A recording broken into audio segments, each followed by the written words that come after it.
Welcome to another episode of Readful Things, where I show you whatever I have in my collection that I think that I want to talk about. Cool things, regular cool things, just things that interest me.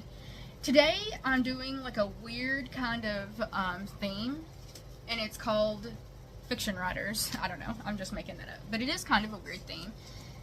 So two of these books are from Aardvark, and the third one is not from Aardvark, but it's the same theme, so I had to show it all together. And one of them is technically a very special edition because of how cool it is, so I'm going to show you everything. The first one is The Fiction Writer by Julian Cantor. Julian Cantor, and it's an Aardvark, which, by the way, is a book subscription that I am not funded by, but I am obsessed with, so a lot of my books are from them, because they just have fire. They have fire recs, and, like, some of them are special, some of them are early releases. It just don't matter. I know I'm going to get the books, I'm going to get them fast, and they're going to come to me like they should. And they're really affordable, weirdly. Anyway, The Fiction Writer by Julian Cantor. Some of the books, when you unfold them, will be, well, I'll show you guys later on, but some of them will have different stuff underneath the covers. This one's just purple, which I think, honestly, is cool enough it sells. How many times do you unwrap a dust cover on a book and it's just like, you know, black on black or gray or brown or something like that, and you're like, got it, whatevs. This one's purple. Matches. Last night, I dreamt I went to Malibu again. The once rising literary star Olivia Fitzgerald is down on her luck. Her most recent novel, a retelling of Daphne du Maurier's, I'm gonna butcher that, I did, Rebecca, was a flop, and now she's battling a bad case of writer's block. When her agent calls with a high-paying ghostwriting opportunity, Olivia is all too willing to sign the NDA. At first, the write-for-hire job seems too good to be true. All she has to do is interview Henry Asherwood, a reclusive mega-billionaire, twice-named People's Sexiest Man Alive, who wants her to write a book about his late grandmother's surprising connection to Daphne du Maurier. But when Olivia arrives at his Malibu estate, nothing's as it seems. The more Olivia digs into Ash's family history, the more questions she has. Before long, she's caught in a tangled web of obsession, marital secrets, and stolen manuscripts. With as many twists and turns as the California coast, The Fiction Writer is a page-turner that explores the slippery boundaries of creative freedom and whose story we have a right to tell. Books like this, absolutely obsessed. You remember that TV show, Archive 81?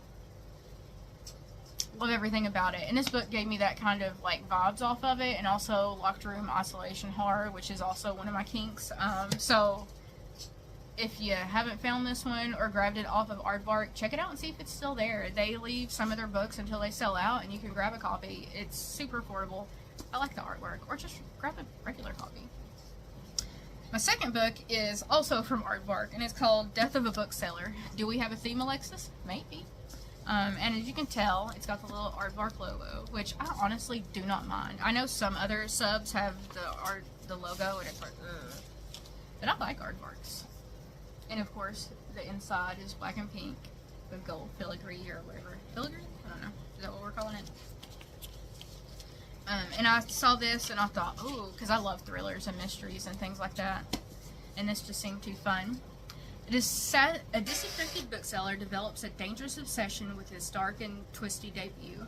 Roach would rather be listening to the latest episode of her favorite true crime podcast than assisting the boring and predictable customers at her local branch of the bookstore Spines, where she's worked her entire adult life. A serious true crime junkie, Roach looks down her nose at the pumpkin and spice latte drinking casual fans, who only become interested in the genre once it gets trendy. But when Laura, a pretty and charismatic children's bookseller, arrives to help rejuvenate the struggling bookstore branch, Roach recognizes in her an unexpected kindred spirit.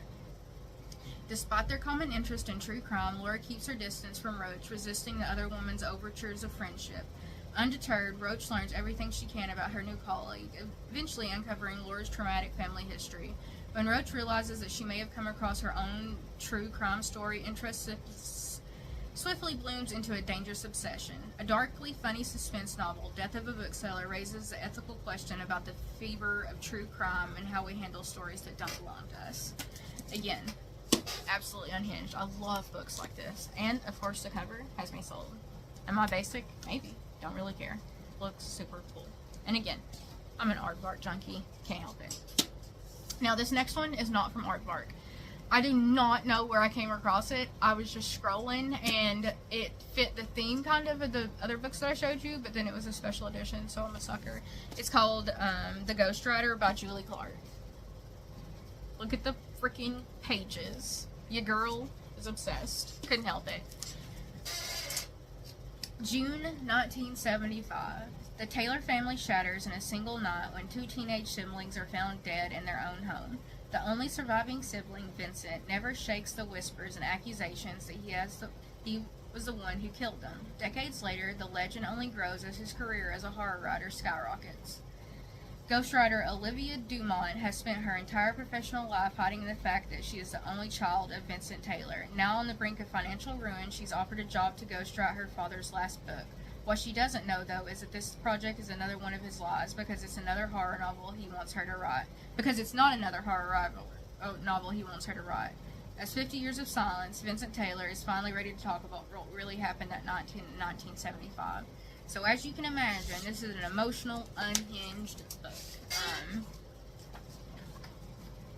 My review will be out on this one sooner-ish. I'm going to try to keep it very close to when I air this so it comes out together, because I feel like that's probably a good thing to do. I don't know.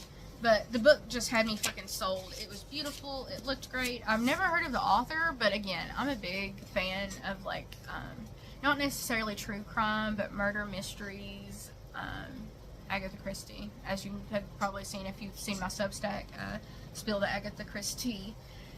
But this just sounded super, super cool, so I had to grab it. Julia Clark, The Ghostwriter. Death of the Bookseller by Alice Slater. Aardvark Book Club. Check them out. And The Fiction Writer by Julian Cantor. Again, Aardvark. Check them out.